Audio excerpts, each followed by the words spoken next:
Hello guys, welcome to my channel Focus India. हम बात करेंगे जापान पे हुए परमाणु हमले के बारे में। अगर आप हमारे चैनल पे नए हैं और हमारे चैनल को अभी सब्सक्राइब नहीं किया है तो सब्सक्राइब और लाइक ज़रूर करें। चलो तो हम बात करते हैं जापान पे हुए परमाणु हमले के बारे में। हिरोशिमा और नागासाकी की कहानी। 75 साल पहले अमेरिका ने जापान के 2 शहरों पे परमाणु बम गिराया था। देखते ही देखते शहर मिट्टी में मिल गया। 6 अगस्त को अमेरिका ने हिरोशिमा पर और 9 अगस्त 1945 को नागासाकी पे परमाणु हमला किया था। हिरोशिमा पर गिराए गए बम का नाम था लिटिल बॉय, जबकि नागासाकी पे जो बम गिरा था उसका नाम था फेट मैन।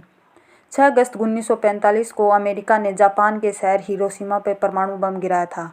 इसके 3 दिन बाद 9 अगस्त को नागासाकी पे एक और बम गिराया गया, जिसमें लाखों लोग मारे गए जबकि लाखों लोग प्रभावित भी हुए। इस हमले के बाद कई लोग रेडियोएक्टिव काली बारिश की चपेट में भी आए।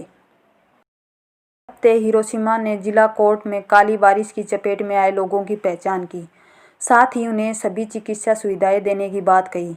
हमले से प्रभावित लोगों को फ्री मेडिकल ट्रीटमेंट दिया जाता है, जिन्हें जापान में हिंबाकुशा के नाम से भी जाना जाता है।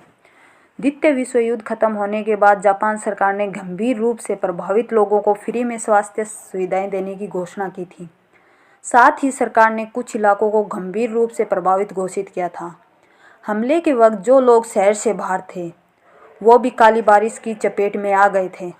अमेरिका ने हिरोशिमा और नागासाकी पे बम क्यों गिराया, चलो जानते हैं। 1945 में द्वितीय विश्व युद्ध के ख़त्म होते होते जापान और अमेरिका के रिश्ते खराब हो गए, खासकर तब जब जापान की सेना ने ईस्ट इंडीज़ के तेल समृद्ध क्षेत्रों पर कब्जा करने का इरादा किया। इंडो चाइना को निशाना बनाने का फैसला किया। इसलिए अमेरिका राष्ट्रपति हैरी ट्रूमैन ने आत्मसमर्पण के लिए जापान पर परमाणु हमला किया। हैरी एस ट्रूमैन ने उस समय अमेरिका के राष्ट्रपति थे। उन्होंने चेतावनी दी कि जापान या तो समर्पण करे या तत्काल पूरी तरह से विनाश के लिए तैयार हो जाए। हम जापान के किसी भी शहर को हवा से ही मिटा देने में सक्षम हैं। 26 जुलाई को जर्मनी में पोट्सडेम की घोषणा हुई थी, जिसमें जापान को आत्मसमर्पण के लिए चेतावनी दी गई थी। हालांकि इसे लेकर ये अन्य सिद्धांत हैं। परमाणु हमला कर जापान को समर्पण के लिए मजबूर करने की ज़रूरत नहीं थी। एक इतिहासकार गर अल्प्रोविज ने 1965 में अपनी एक किताब का तर्क दिया है कि जापानी शहरों पर हमला इसलिए किया गया ताकि युद्ध के बाद सोवियत संघ के साथ राजनयिक सौदेबाजी के लिए मजबूत स्थिति हासिल कर सकें। हालांकि परमाणु हमले के तत्काल बाद 15 अगस्त 1945 को जापान में बिना शर्त आत्मसमर्पण के लिए कर दिया गया। 6 और 9 अगस्त को क्या हुआ, चलो जानते हैं इसके बारे में। 6 अगस्त को सुबह 8:15 पे अमेरिका के इनोला गे विमान में हिरोशिमा पर पहला एटॉमिक बम गिराया गया।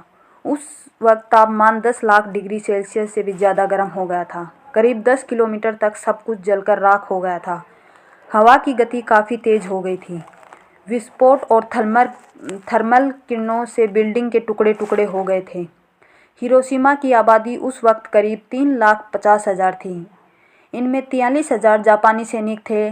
लिटिल बॉय के नाम से जाना जाने वाला बम यूरेनियम हथियार को जब हिरोशिमा पे गिराया गया तब वह 1850 फीट की ऊंचाई से पर फटा था।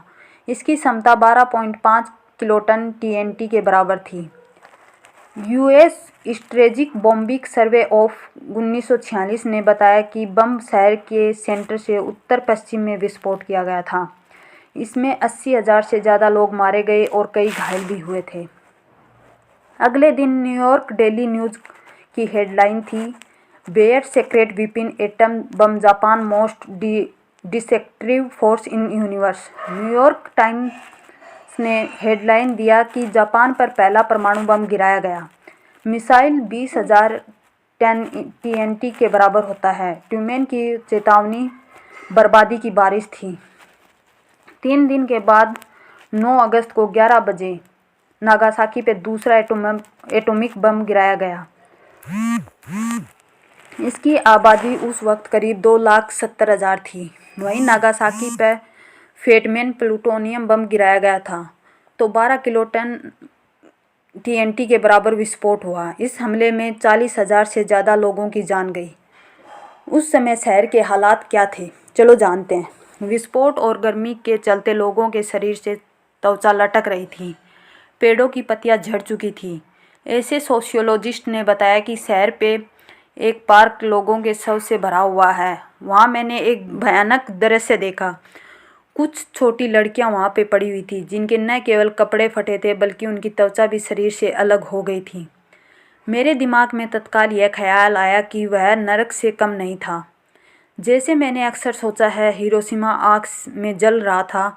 विस्फोट के थोड़ी देर के बाद काली बारिश शुरू हो गई थी। इसमें रेडियो एक्टिव तत्व मौजूद थे। सोशियोलॉजिस्ट ने बताया कि 20 साल की शिबायामा हिरोशी, जो हमले के बाद समय शहर से बाहर थी, ने हमले के कुछ घंटों के बाद हिरोशिमा पहुंची। कोयोबाशी नदी को पार करते हुए उसने नरक को एक पेंटिंग की याद दिलाती हुई एक दृश्य देखा। नदी में कई लोगों के शव तैर रहे थे। उनके चेहरे का साइज सामान्य से 2 गुना हो गया था। उनके पैर लकड़ी के जैसे कड़े हो गए थे। धमाके के बाद पूरे शहर में कई रंगों में गंदे भूरे और काले रंग के बादल छाए हुए थे। हिरोशिमा और नागासाकी दोनों शहर में 1.2 किलोमीटर के दायरे में आने वाले 50% लोग विस्फोट के दिन ही मारे गए थे। वहीं 80 से 100% लोगों की रेडिएशन और घायल होने के बाद जान गई। 5 महीने के भीतर हिरोशिमा के 3,50,000 की आबादी में 1,40,000 लोग मारे गए, जबकि नागासाकी के 2,70,000 की आबादी में 70,000 लोगों की जान गई।